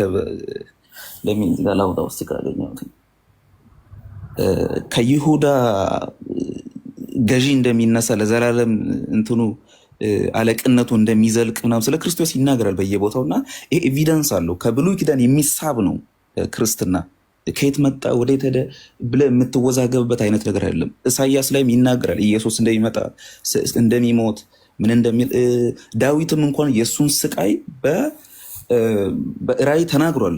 መዝሙረ ዳዊት 22 ላይ አካባቢ እንዳለ ይናገራል። ስለመሰቃየቱ፣ ስለመገረፉ፣ ልብሱን ዕጣ ስለመጣጣሉ ስለ ክርስቶስ ይናገራል እንዳለ አዲስ ብሉይ ኪዳን ላይ እና ከዛ እየተሳበ መጥቶ ነው እዚህ ጋር አዲስ ኪዳን በሚል ላይ በክርስቶስ አዲስ ኪዳን ተደርጎ ክርስትና የተጀመረው። አይ ይሄ ሁሉ ሲሆን ከስንት ዓመት በኋላ ነቢዩ መሐመድ ይመጣና ከ600 ዓመት ነው ከ700 ዓመት በኋላ ይመጣና ኖ ይሄ ልክ አይደለም ብሎ የነቢያትን እንዳለ ትክክል አይደለም ግን ይሄ ነው ትክክለኛ ብሎ የራሱን እንትን ነድፎ የነቢያትን የክርስቶስን ምናምን እንዳለ ሁሉ ትራሻ አድርጎ እስልምና ፈጠረ እና ይህን እንዴት ልትቀበለው ቻልክ? ምንም አይነት ኤቪደንስ ያለፈ ኤቪደንስ አይኖር። እሺ ራሳቸው እስልምና እንደፈጠሩ አሳየውና ትክክል አድርገናል። ማስረጃ አውጣ። እኔ ተናገርኩት በማስረጃ አሳይ። እስልምናን በራሱ እንደፈጠረ ነው ስለዚህ አውጣ። አስኪንግ እየጠየቅኩ እኮ ነው እኮ ኖ ራሱ ፈጠረ ምናምን ከዚያ በኋላ መጥቶ አልክ እኮ። ይሄ ጥያቄ እኮ አይደለም። አሁን አውጣና እስልምና በራሱ እንደፈጠረ አሳየን ባጭሩ። በቃ ከዚያ በኋላ ያልቃል። ያላ ንግግሬ እንዲገባ ቆይ አንዴ ንግግሬ እንዲገባ አንተ ትልቁ ላይ ሆነሃል። ለተናገርከው ንግግር ብቻ ማስረጃ ነው የምፈልገው። እኔ ማስረጃ ልሰጥ የምችለው ስለ ክርስትና ነው እኮ እሱዬ ወንድሜ። ስለ እስልምና ከየት ነው የመጣው ብዬ እየጠየቅኩ እኮ ነው። ክርስትና ላይ እግዚአብሔር ክርስቲያን ሁኑ ብሏል ወይ አልኩህ? የለም። ነቢያቶች ክርስቲያን ሁኑ ብሏል ወይ? የለም። ታዲያ መቼ ነው ክርስቲያን የተባላችሁት? ክርስቶስ ከሄደ ካረገ በኋላ ክርስቲያን ሁኑ የሚለውን ቃሉን አይደለማ ዋናው የክርስቶስ ተከታይ መሆን። እኔ ለምሳሌ ክርስቲያን አይደለም ብትል የክርስቶስ ግን ተከታይ ነኝ ልልህ ይችላል። በራሳቸው መጥተው እንደፈጠሩ አሳየን ነው ያላ። ምን አልከኝ? ነብዩ መሐመድ ከዛ በኋላ ወጥቶ እስልምናን ፈጠረ ብለህ ነግረህናል። በራሱ እስልምና እንደፈጠረ አሳየን ነው ጣን ወል የለማ። ታዲያ ለምሳሌ ብሉይ ኪዳን ላይ አለ መጥቶ ፈጠረ አንዴ በማስረጃ ትልቁ ላይ አድርጌያለሁ። ክፈት ሚኪ እሱዬ ጥያቄን እንትን አላልኩ አልተረዳውም ይሆናል። አይ ዶንት ቲንክ ሶ ከየት መጣ የሚለው ላይ ማብራሪያ ብትሰጠኝ ደስ ይለኛል። እኔን መልሰህ ከምጠይቅ እኔ አስረዳው። ክርስትና የመጣው በዚህ ነው ከዚህ የመጣ ለምሳሌ አይሁዳውያን በሚል አስተካክለው ችግር የለውም። ወይ ምን ቆይ እሱ ብራዘርሊ እናውራ ችግር የለውም። እንዲህ አድርጎ ብለህ በቃ ውስንስን አደረግህ። ሁሉንም ኖ ውስብስብ አላደረኩት። ቆይ ወይ ወሰንክ እያልኩ ነው። ውስንስን አደረግህ ወሰንክ እያልኩ ነው። ለማንኛውም ኦኬ መልስልሃለሁ ኢንሻአላህ። ኦኬ ጎ ሄድ። እሺ ከዛ በፊት ይቅርታ ሳሮን ሰላም ነው። ቅድም ጀምረሽ አስገባሽ ስትይ ነበር። ሰላም እንዴት ነው? ሰላም ነው። እንዴት ነሽ? እሺ እኔ በመጀመሪያ ጥያቄ ያለኝ እሺ፣ ይህን ነገር ግን ምናልባት ክርስቲያኖች እንዲሆን የኔ ጥያቄ ክርስቲያኖች እንዲሆን ይችላል የምንመለከተው ግን አሁን እኔ አሁን በ80 ቀኔ ነው ክርስትና የተነሳሁት። ወንድ ልጅ በ40 ቀኑ ክርስትና ይነሳል። አንገቱ ላይ ማህተብ ይደረጋል። ይሄ ነገር አሁን ለምሳሌ እኔ ዝም ብዬ ከራሴ ጋር ብዙ ሰው ጠይቅ ያልተመለሰልኝ ጥያቄ ነው ይሄ ነገር ማለት ነው። እኔ ከተወለድኩኝ በኋላ ለምንድን ነው ለኔ እምነት የተሰጠኝ ለምንድን ነው የሚል ጥያቄ ተፈጥሮብኛል። ግን መልሱን አላገኘሁኝም እውነት ለመናገር። ይሄ ደግሞ ሲሆን እኔ በራሴ ምን አልኩኝ? እኔ ስፈጠር ከመፈጠር እኔ ሙስሊም እንደሆንኩኝ ነው ማምነው አሁን ላይ። ምክንያቱም እንዴት ክርስትና ተነሳሁኝ? ክርስትና ተነስቼ ለእኔ እናት አባቴ ናቸው እምነትን የሰጡኝ እንደማለት ነው እንትን ያደረኩት በራሴና ይሄን ነገር ለኔ ክርስቲያን ካለ በመልስልኝ ይሄን ጥያቄ እፈልጋለሁ እንድመለስ። እኔ በ80 ቀኔ ለምን ክርስትና የተነሳሁት? ወንድ ልጅም በ40 ቀኑ ክርስትና የምነሳው ለምንድን ነው የሚለውን ለማወቅ እፈልጋለሁ። መጀመሪያ በጣም ይገርማል። ይሄን ቃል ወላሂ ለአዚም አምላካችን አላህ እና ነብዩ ሰለላሁ ዐለይሂ ወሰለም ተናግረዋል። አምላክ አላህ በቁርአን ላይ እኔ ሰዎችን ሁሉ ስፈጥር ሙስሊም አድርጌ ነው የፈጠርኳቸው ብሎ ተናገረ። ሐዲስ አልቁድሲም ላይ እኔ ሰዎችን ሁሉ ስፈጥር በእኔ አማኝ እንደሆኑና ሙስሊም አድርጌ ነው የፈጠርኳቸው አለ። ነብዩ ሰለላሁ ዐለይሂ ወሰለም እንዳሉ ነገር ግን ወላጆቻቸው ወዳሉበት እምነት ይቀይሯቸዋል። ክርስቲያንም ከሆኑ ወደ ክርስትና ያስጠምቋቸዋል አሉ። አይሁድም ከሆኑ ወደ አይሁድ፣ ሁሉም ወዳለበት ይቀይሯቸዋል ልጆቻቸው አሉ። አሁን ማስረጃቸው ልንገራችሁ። يقول الله سبحانه وتعالى في سورة النور فأقم وجهك للدين حنيفا فطرة الله التي فطر الناس عليها لا تبديل لخلق الله ذلك الدين الطيب ولكن أكثر الناس لا يعلمون. محمد هو فأقم وجهك للدين حنيفا سوت ويك على بوالا لقد تتنيو هايمانوت بيتشا الإسلام بيتشا في تحتهنا زروانا لمن كتروا بلالا أني سوتشن هلو سفتراتشو كزي فتركباتشو هايمانوت سيهون على የተፈጥሮ ሃይማኖታችሁ ነው ብሎ አላህ በቁርአን ላይ ይገልጸዋል። ሰዎች ሁሉ ሲፈጠሩ ሙስሊም ሆነው እንደተፈጠሩ ይገልጻል። ከዚያ ነቢያችን ሰለላሁ ዐለይሂ ወሰለም ሐዲስ ላይ ምን አሉ? ማ ሚን መውሉድን ኢላ ወዩውለዱ ዐለል ፊጥራ አሉ ፈአበዋሁ ዩሐውዳኒሂ አው ዩነስራኒሂ አው ዩመጅሳኒሂ አሉ። ማንም የሚወለድ ህፃን ልጅ ሙስሊም ተደርጎ እንጂ አይወለድም አሉ። ከዚያም በኋላ ግን ወላጆቹ ወይ ወደ አይሁድነት ወይ ወደ ክርስቲያንነት ወይንም ወዳሉበት እምነት ይቀይሩታል እንጂ ብለው ተናገሩ። ስለዚህ አምላክ አላህ ሱብሓነሁ ወተዓላ ሰዎችን ሁሉ ሲፈጥር በእርሱ መንገድ ላይ አድርጎ ነው የፈጠራቸው። በሌላ ቦታ ሐዲስ አልቁድሲ ላይ አላህ ምን ይላል? ኢኒ ኸለቅቱ ዒባዲ ሁነፋ ፈጅተነትሁም ሸያጢን ይላል። እኔ ባሮችን ሙስሊም አድርጌ ነው በቀጥተኛ መንገድ ላይ የፈጠርኳቸው፣ ነገር ግን ከዛ በኋላ ሰይጣናቶች አዘነበሏቸው እንጂ እያለ አጠመሟቸው እንጂ እያለ ይናገራል። እሱ ታሪካዊ ኤቪደንስ አለው ለዛ ወንድምዬ። እኛ ታሪክ ሳይሆን የአምላክ ቃል ነው የምንከተለው። አትሊስት ታሪካዊ ኤቪደንስ የመጣ ሙስሊም ናቸው። እኔ አሁን ስወለድ ሙስሊም የሆንኩበት በምንድን ነው? እስኪ ለምሳሌ እኮ አሁን ይህን እኮ ነው ቅድም ያልኩህ እኮ ክርስትና መጥቶ ካረጋገጠ በኋላ ክራይስት መጥቶ ተቀባይነት ካገኘ በኋላ መጥቶ ሙስሊም ነው ሁሉም ብትለኝ እኔ እንዴት ችግር የለውም። እኛ ስናወራ ጊዜ በማስረጃ እናወራለን። ገብቶሃል አይደለ? አንተ ማስረጃ አለኝ የምትል ከሆነ አቅርብ። ያው ልጅቱ እንዳውም እየጠየቀች ነው፣ ክርስቲያኖች መልሱልኝ እያለች ነው። አንድ ሰው ክርስትና ከመነሳቱ በፊት ምን ነበር የሚባለው? መልስ፣ እምነቱ ምን ነበር አለው? መልስ ለዚህ መጽሐፍ ቅዱስ መልስላት። ጥያቄዋ ምንድን? አንደኛ እሱ አይ ቲንክ ኦርቶዶክስ ናት፣ እኔ ጴንጤ ነኝ። የሚያገናኘን ነገር ያለን አይመስለኝም። ፈርስት ኦፍ ኦል ስለ ጥምቀት እያወራች ሊሆን ይችላል እሷ። እኔ በ40 ቀን በ80 ቀን የሚገባኝ ነገር የለም በዚህ ጉዳይ ላይ። እኔ ክርስቶስ ተከታይ ነኝ። ለማንኛውም ክርስቲያን ሆንከው መቼ ነው? አንተ ክርስቲያን ሆንከው መቼ ነው? ክርስቶስን የተከተልኩለት እንጂ ከዚያ በፊት ልጅ እያለህ ክርስቲያን አልነበርክ።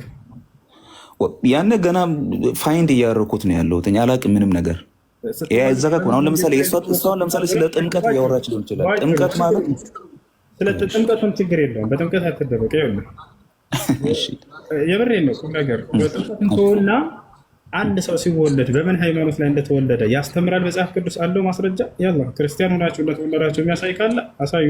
እኛስ አለን ቃል በቃል አላህ ሱብሓነሁ ወተዓላ ሰዎችን የፈጠርኩባቸው ሃይማኖት እያለ ይገልጸዋል። ይስላል ያሉ አንድ ልጅ ሲወለድ መጀመሪያ ምን ያውቃል? ስለ ሃይማኖት ስለምናምን ምን ያውቃል? አንድ ልጅ ተወለደ እስከ መጽሐፍ ቅዱስ ላይ ያለ ወይ ተናግሯል ወይ? ይሄ ነገር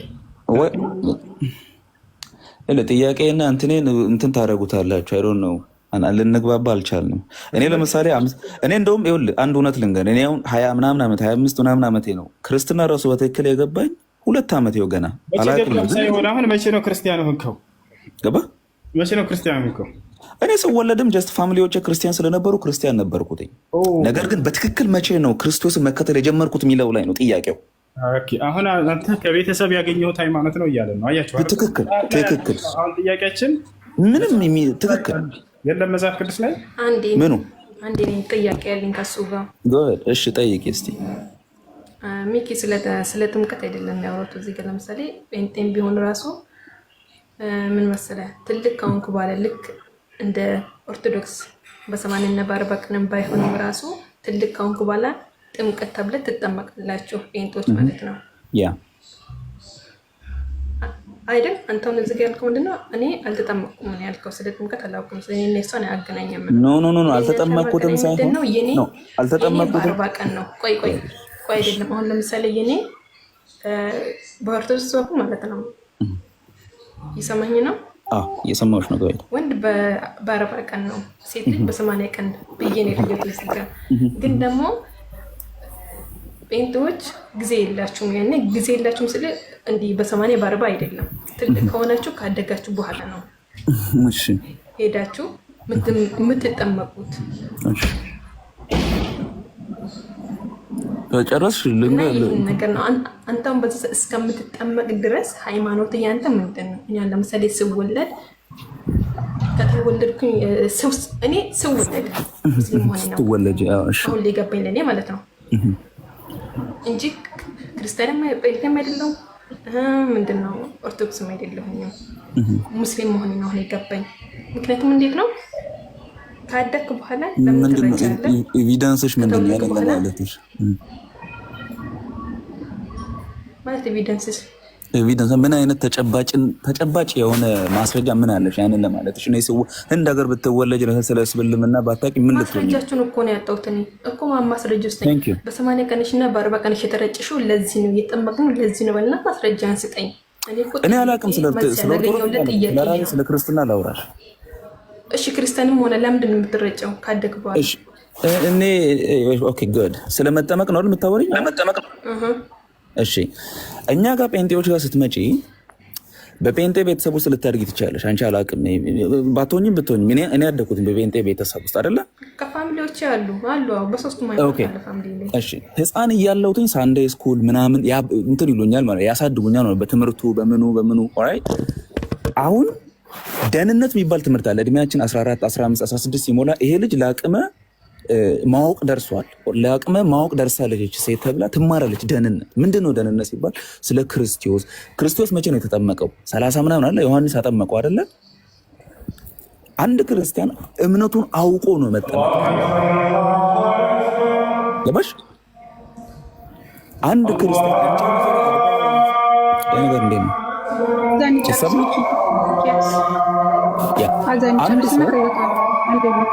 እንትን ብለን እንመጣለን። አንድ ሰው አንድ ክርስቲያን ስለ እምነቱ አውቆ ሚዩት አድርግና ከዛ ትቀጥላለህ። ኦኬ ኦኬ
اللهم صل وسلم على نبينا محمد اللهم رب هذه الدعوة እንኪያስ አሁን ቀጥል ትችላለህ።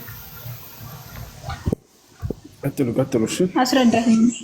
ጥያቄውን መጀመሪያ ግን ተረዳው። ጥያቄውን ተረዳውና ከዛ በኋላ ሃይማኖት ምን ነበር ነው ጥያቄው። ሃይማኖቷ ምን ነበር የሚለው መልስላት። ይሄንን እንዲህ ነው እንዲያ ነው ማለት ከፋሚሊዎቿን የወሰደችው ሃይማኖቷን። ስለ ሃይማኖቷ አታውቅም። ለምን? ልጅ ነች። እች ልጅ እድሜዋ ሜይ ቢ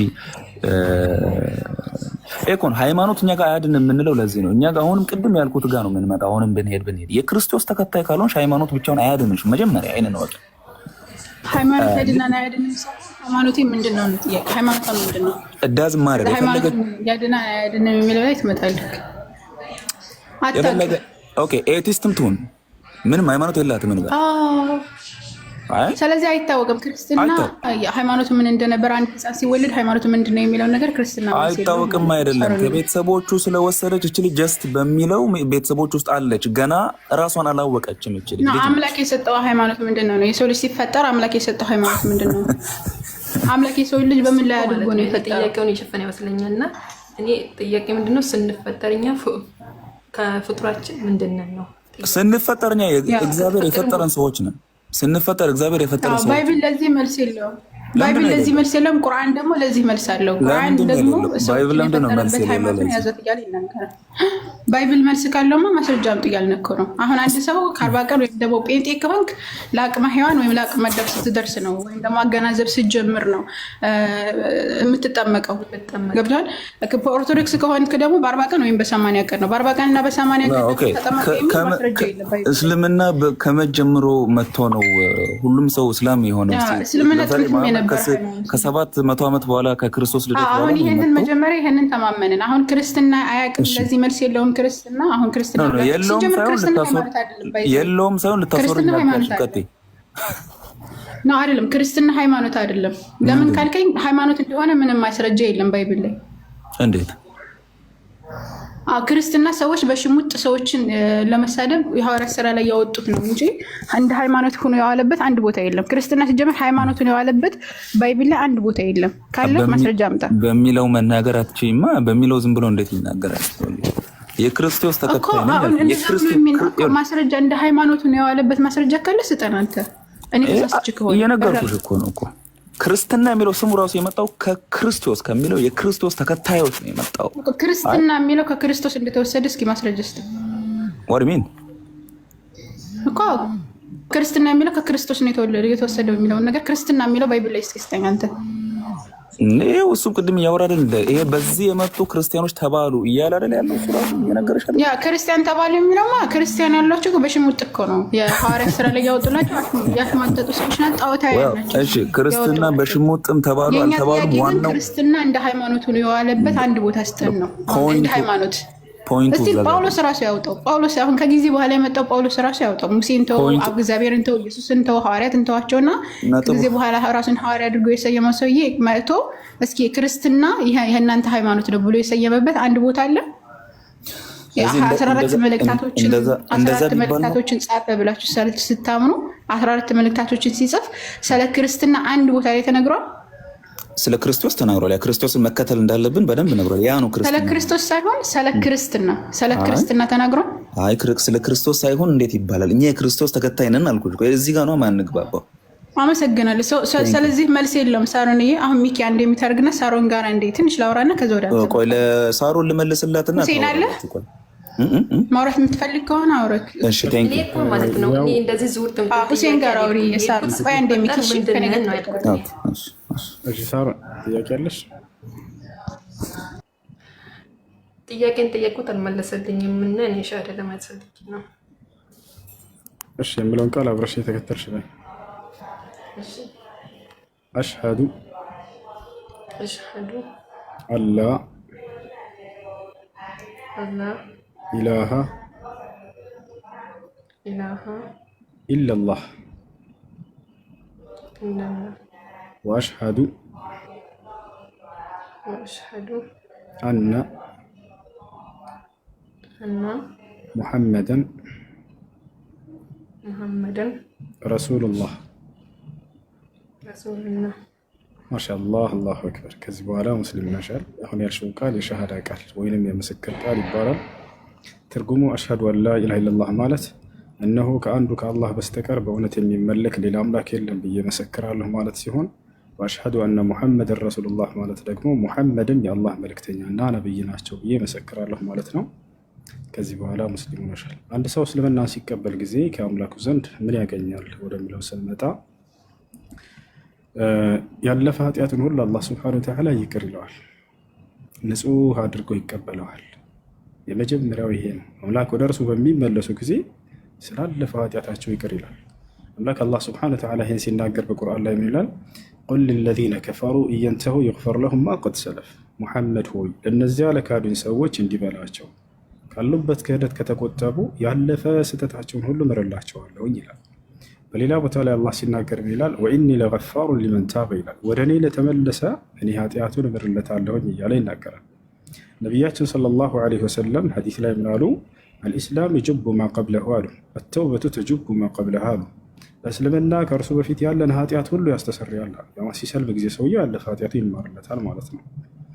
ሌላው ነገር አንድ ሰው ሙስሊም ከሆነ በዚህ ዓለም ላይ አላህ ለቀጣዩ ዓለም ምን ተስፋ ሰጥቶታል፣ ምን ቃል ገብቶለታል ወደሚለው ስንመጣ አምላክ አላህ ሱብሓነሁ ወተዓላ በርካታ ቦታ ላይ ሙስሊም ለሆኑ ሰዎች በቀጣዩ ዓለም የዘላለማዊ ሕይወት እንደሚሰጣቸው፣ ገነትን እንደሚያጎናጽፋቸው ቃል ገብቷል። ይህ ሲናገር ይላል አለዚነ አመኑ ቢአያቲና ወካኑ ሙስሊሚን እድኹሉል ጀና ይላል ሱረቱ ዙኽሩፍ ላይ እነዚያ በአናቅጾች ያመኑና ሙስሊም የሆኑትን ገነትን ግቡ ነው የምላቸው አለ። በሌላ ቦታ ላይ ኢነ ለዚነ አመኑ ወዐሚሉ ሷሊሓት ለሁም ጀናቱ ነዒም ኻሊዲነ ፊሃ ወዕደላሂ ሐቃ ወሁወል ዐዚዙል ሐኪም ይላል። እነዚያ በእኔ በአላህ አምነው መልካም የሰሩትን ገነትን እሰጣቸዋለሁ ይላል፣ በእርሷም ውስጥ ለዘላለም ዘውታሪዎች ሲሆኑ አለ። ይህም የእኔ የአላህ ቃሌ ነው አለ፣ ቃል ገብቼላቸዋለሁ። በሌላ ቦታ ላይ በሱረቱል ፈትሕ ላይ ወዐደላሁ ሊዩድኺለ ለዚነ አመኑ ወዐሚሉ ሷሊሓት ጀናት ይላል። እነዚያ ከወንድም ከሴትም ያመኑትን መልካም የሰሩትን ገነትን አስገባቸዋለሁ እያለ ይናገራል። ይሄ ነው። ሌላ አንድ ሰው እስልምናን ከተቀበለ በኋላ ምን ማድረግ አለበት? ወደ ሲመጣ ለሶላት ራሱን ዝግጁ ያደርግ ዘንድ እንግዲህ አሁን ያልሽው የመጀመሪያው እስልምና ሃይማኖት ትእዛዝና መሰረት ነው። ስለ አንዱ አምላክ ነቢያቶች ሁሉ ያስተምሩ ነበር። አምላክ አንድና ብቸኛ ነው፣ በእርሱ ላይ አጋር የለውም ብለው ያስተምሯቸዋል። በዚህ ይህን ካመነ በኋላ ሰውየው ለዚህ ላመነውና ለመሰከረው ለአምላኩ ብቻ አምልኮ መስራትን ይጀምራል። ትልቁ የአምልኮ ስርዓት ስግደት ነው። ለአምላክ ለአላህ ሱብሓነሁ ወተዓላ መስገድ ይሄ ነው። ነቢያችን ሰለላሁ ዐለይሂ ወሰለም ሲናገሩ ቡኒየል ኢስላም ዐላ ኸምስ ሸሃደተን ላ ኢላሃ ኢለላህ ወአነ ሙሐመደን ረሱሉላህ ወኢቃመስ ሶላት አሉ። ሶላትን መስገድ ነው። ስለ ሶላት አሰጋገድ የምታስተምርሽ ሙስሊም ጓደኛ ካለችሽ ሶላትን አሰጋገድ አስተምሪ በያት። በጣም ቀላል ነው፣ ታስተምርሻለች። ከዚያ መስገድ ትጀምሪያለሽ ማለት ነው። ከቻልሽ አሁን ወይ በኋላ ነው ይችላል፣ በሚመች ሰዓት ሻወር ውሰጅ። ለሶላት ራሱን ዝግጁ ያደርግ ዘንድ አንድ ሰው ሶላት ማነው ሻወር እንደወስድ ታዟል። ይህ ነው። በተረፈ ደግሞ ከላይ ዛራ የምትለዋለች ፎሎ አድርጊያት እና በውስጥ እስላማዊ ግሩፕ ታስገባሻለች፣ ትምህርት የምትቀስሚበት። ይሄ ነው። እህታችን ስምሽ ማን ነበር? ሳሮን አይደለ? እሺ፣ ስሙን ባትቀይርም ችግር የለውም። ነገር ግን መቀየር እፈልጋለሁ ካልሽ አንቺ የምትወጂው ደስ የሚልሽ ስም አለ ወይንስ እኛ እናወጣልሽ? ምረጡልኝ። እሺ፣ ደስ የሚል ስም እስኪ ኮሜንት ላይ ጻፉ። እኔ ምርጫዬን አስቀምጣለሁ። ከወለደችው ትወስዳለች። ሳራ ትሆን ሀያት የነቢዩላህ ኢብራሂም ሚስት ሀያት ወይንም ሳራ ወይንም ረምላ ሱመያ ህይወት የሆነውን ኢየሱስ ስተሽ ትሄጃለሽ ሳሮን። ትክክለኛህን መንገድ ወቅ የተፈጠርክበትን ቦታ ክደህ እኮ በራስ የተሰጠ ሃይማኖትን ይዘህ እየኖርክ ነው። ስለዚህ ወደ ኢየሱስ እንዲህ ተሰቅሎ እየለመነሽ ክርስቶስን ትታ አልሄደችም። ቆይ ክርስቶስ እስልምና ውስጥ ኢየሱስ ክርስቶስ የለም ብለው ያስባሉ ብዙ ሰዎች። ኢየሱስ ህይወት ኢየሱስ አዳምጠና አንድ ጊዜ እናውራ እድል ስጠን። ኦኬ ሀያት የሚለው ስም ያዡ። እሺ መልሳለች። ወላሂ የሚገርም መልስ ነው የሰጠችው። የተፈጠርክበትን ሃይማኖት እንኳን ማወቅ አልቻልክም ማለት ነው። የምትኖርበት ሃይማኖት ክርስትና ነው። ክርስትና የሚለውን መጽሐፍ ቅዱስ ሆነ አሳየኝ አላቸው። ማሳየት አልቻላቸው። የት ቦታ ላይ ነው አምላክ ራሱ የደነገገው? ይህን ሃይማኖት የቱ ጋር ነው አምላክ ሳይደነግግላችሁ ነብያት ሳያውቁት ይህን ሃይማኖት መኖር አይከብድም እንዴ? ነገ እኮ ከአምላክ ፊት ነው የምትቆሙት። ነብያቶች ምስክር ናቸው እኮ በእናንተ ላይ። የቱ ጋር ነው ያስተማርናቸው ቢሏቸውስ? ከአምላክ ፊት በምትቆሙ ጊዜ አምላክ የቱ ጋር ነው የደነገግኩላቸው? ክርስትና ተከተሉ መቼ ያልኩኝ ቢልስ? ክርስትና የሚል ቃል ጻፉና መጽሐፍ ቅዱስ ላይ ካገኛችሁት ወላሂ አደንቃቸዋለሁ። የለም ወፍ ክርስትና ብላችሁ ጻፉ። ከኦሪት ዘፍጥረት እስከ ራዕይ ድረስ አምላክ አንዲትም ቦታ ክርስቲያን ሆኑ ብሎ ያዘዘበት ቦታ የለም። የትም ቦታ ላይ ነብያቶችም ከአምላክ ቃል ተቀብለው የሚያደርሱ አካሎች ህዝቦቻቸውን ክርስቲያን ሆኑ ያሉበት ቦታ የለም። አምላክና ነብያት ዘንድ እውቅና የሌለው ሃይማኖት ይዞ መሄድ ነገ ከአምላክ ፊት መቆም አለ። ቀልድ አይደለም ይሄ ህይወት። ቦታቸዋል ቀልድ አይደለም። ሌላው ኢየሱስ ክርስቶስ በእስልምና ውስጥ ሰዎች ወደ እስልምና ሲመጡ ጊዜ ኢየሱስን የካዱ ይመስላቸዋል። ላ አይደለም፣ በፍጹም ወላሂ ኢየሱስን አንክድም። በጣም የምንወደው የምናከብረው የተከበረ የአምላክ መልእክተኛና ነብይ ናቸው። እኛ ምንድን ያደረግነው? አይሁዶች ከልኩ በታች ዝቅ አደረጉት። መሲሁን ምን አሉ? ድንግል ማርያምን በዝሙት ነው የወለደችው አሉ። እርሱንም ሐሰተኛ ነው አሉ። የሚሰራውንም ተአምር ሁሉ ድግምት ነው አሉ። ቃቃለሉት፣ ዝቅ አደረጉት አይደለ? ክርስቲያኖች ደግሞ በእነርሱ ተቃራኒ ምን አደረጉ? አይ ኢየሱስ ክርስቶስ መለኮታዊ ባህሪ ያለው ነው አሉ። ከመለኮት አካል አንዱ አካል ነው አሉ። ጌታቸው አለ ከሰውም በላይ ነው አሉ። ከልኩ በላይ ከፍ ከፍ አድርገው ወደ መለኮት አነሱት። ሙስሊም እስልምና የተወለደ ብቻ አይደለም፣ ተአምራዊ በሆነ መንገድ የተወለደ ነው። ያለ አባት ብሎ አስተማረ እስላም። ጌታቸው አለ ልክ እንዲሁ ደግሞ እርሱ የሚሰራቸው ተአምራቶች ድግምት ሳይሆኑ ከአምላክ ዘንድ ያመጣቸው እውነተኛ ተአምራቶች ናቸው አለ። ሶስተኛ ምን አለ? እርሱ እውነተኛ የሆነ መልእክተኛና ነብይ ነው ብሎ አስተማረ እስላም። ጌታቸው አለ እነዚያም ከማይገባው በታች ዝቅ አደረጉት፣ እነዚያም ከሚገባው በላይ ከፍ ከፍ አድርገው መለኮታዊ ባህሪ ሰጡት። ለዚህ ነው ነቢ ሰለላሁ ዐለይሂ ወሰለም ላ ተጥሩኒ ከማ አጠረት ነሳራ ብነ መርየም ያሉት፣ እነማ አነ ዐብዱን ፈቁሉ ዐብዱላሂ ወረሱሉ። ክርስቲያኖች መሲሁን ከልኩ በላይ ከፍ ከፍ አድርገው ወደ መለኮት እንዳነሱት አደራ እኔንም ከልኬ በላይ ከፍ ከፍ አድርጋችሁ ወደ መለኮት እንዳታነሱ፣ እኛ የአላህ መልእክተኛና አገልጋዮች ነን ብለው ተናገሩ። እና ይህ ነው እና ኢየሱስ ክርስቶስን የካደው ማን ነው ከተባለ ክርስቲያኖች ናቸው። ለምን ከተባለ ላስረዳ እንችላለን። ኢየሱስ ክርስቶስ አምላክ እንዳለው አስተምሯል። ነገር ግን ክርስቲያኖች አይ ራሱ አምላክ ነው ብላችሁ ካዳችሁት። ኢየሱስ ክርስቶስ የአንዱ አምላክ አብን ብቸኛ አምላክ ነው ይለዋል። ብቸኛ አይደለም ወልድና መንፈስ ቅዱስም አሉ ብላችሁ ክርስቶስን ካዳችሁት። ትምህርት ኢየሱስ ክርስቶስ እስራኤል ሆይ ስማ ጌታ አምላካችን አንድ አምላክ ነው ብሎ አስተማረ። አይደለም አብ ወልድ መንፈስ ቅዱስ ናቸው ብላችሁ ካዳችሁት። የቱ ጋር ነው አንድም ሶስትም ነው ብሎ ኢየሱስ ክርስቶስ ያስተማሩ? የትኛው ነብይ ነው አምላክ አንድም ሶስትም ነው ብሎ ያስተማረው? አምላክ አንድ እንደሆነ ነብያት ሲያስተምር ቆይተዋል። ክርስቶስ ትልቅ የካዱ ሰዎች ማለት ክርስቲያን ከዚህ መንገድ ራሳቸውን ቆም ብላቸው አስቡ። እሺ ዛህራ ቀጥይ። እኔ መስጂድ ነው ያልናት። እሺ ሻሃዳ ብሎ ይገባል። ሳሩዬ አለሽ? ሳሩዬ በፎሎ መልሽልሻለሁ፣ በውስጥ አናግረኝ። እሺ አለሁ። ሁሴን እንቀጥላለን። ፋልማት ሰላም ነው ያለች ፎሎ አድርግኝ። የቴሌግራም ቁጥርሽን ላኪ። ሰላም ነው፣ እንዴት ነው አለሁ። እሺ ምን ነበር ሻሃዳ ማለት ፈልጌ ነው። ቅድም ግን የጠየቁትን ጥያቄ አንድም እንትን ያለልኝ የለም። ቆይ ሚኪ እባክህ አንዴ ቆይ የምለውን ቃል አብረህ እየተከተልክ በል። እሺ አሽሀዱ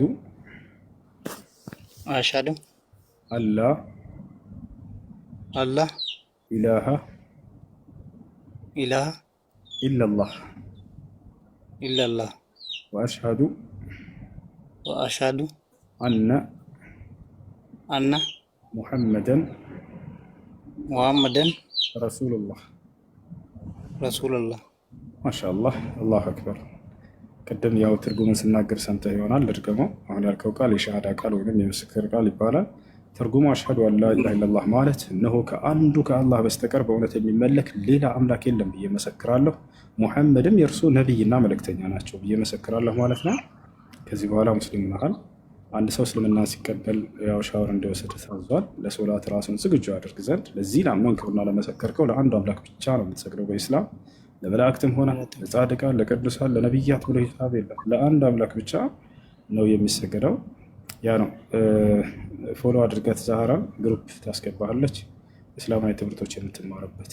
ሙስሊም ጓደኞች ካሏቸው በአቅራቢያቸው በተለይ ስለ እስልምና ስለ ሶላት አሰጋገድ አስተምሩ በሏቸው። በተግባር እያሳዩ ቢያስተምሯቸው ቶሎ ትይዛታላቸው፣ ቶሎ መስገድን ትጨምራላችሁ ማለት ነው። እንደዚህ አድርግ። ማን ነበር ስም ወንድማችን? አዱኛ። እሺ መቀየር ካልፈለክ ችግር የለውም። ስም መቀየር የምትፈልግ ከሆነ እኛ እንቀይርልሃለን። እንቀይርልህ? መቀየር ፈልጋለሁ። እሺ ደስ የሚልህ ስም አለ ወይንስ እኛ እናውጣለን? ቢላል። ማሻአላህ። ኢትዮጵያዊው የነቢዩ ሙሐመድ ሰለላሁ ዐለይሂ ወሰለም ባልደረባ የነበረው አማኝ ሰው ነበር። ይህ ቢላል የተባለው ሰሃባ ነቢዩ ሙሐመድ ሰለላሁ ዐለይሂ ወሰለም የገነት እንደሆነ መስክረውለታል። ያ ቢላል ሰሚዕቱ ቀርዐ ኒዓሊከ ፊል ጀና አሉት። የገነት እንደሚሆን በዚሁ ምድር ላይ ያለ ተመስክሮለታል። ነቢዩ ሙሐመድ ሰለላሁ ዐለይሂ ወሰለም በጣም ያከብሩት የነበረ የወዱት የነበረ አካል ነው። ሰዎች ባሪያ ነው ብለው ዝቅ አድርገውት ሳለ ነቢዩ ሰለላሁ ዐለይሂ ወሰለም ግን ለእርሱ ትልቅ ቦታና ክብር ይሰጡት ነበር። እና ከዚህ በኋላ ወንድማችን ቢላል ሙስሊም ነሃል። እሺ ዛህራ አግኛቸውና ግሩፕ አስገቢያቸው። ልሰግድ ነው እኔ። ቀጥሉ ልጆች። ባረከላሁ ፊኩም። ጃ እንዴት ነህ? መርሐባ ሲም። እሺ ፎሎ መልስልኝ ቢላል። እሺ ክርስቲያኖችን አስገቡ ጀማ። ፎሎ መልስልኝና በውስጥ የቴሌግራም ቁጥር ላክልኝ አስገባለሁ። ቀልቤ ይቀጥልሽ። ሰላም አለይኩም ኡስታዝ ወሄድክ? ሁሴን ቀንሰው ነህ? እሺ ለማንኛውም ሲመለስ እናገራለን። ዛሬ ሰላም አለይኩም። ወአለይኩም ሰላም ወራህመቱላሂ ወበረካቱ። ወንድም እዚህ ቤት ስለተከለከልን ለምን እንደሆነ ኡስታዝን ልጠይቀው ነበር። ሲመለስ ጠይቀዋለሁ። እስቲ አብሽርሽ ወንድም። ቲጂ ሰላም እንዴት ነሽ?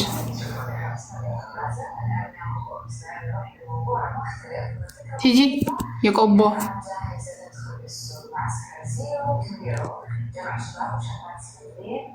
ትዕግስት አለሽ?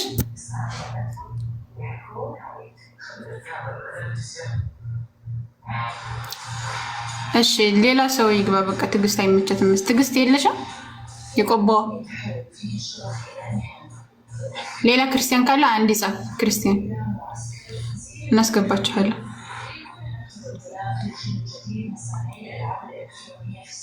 ክርስቲያን ነው ያለው። ክርስቲያን ናችሁ እናንተ?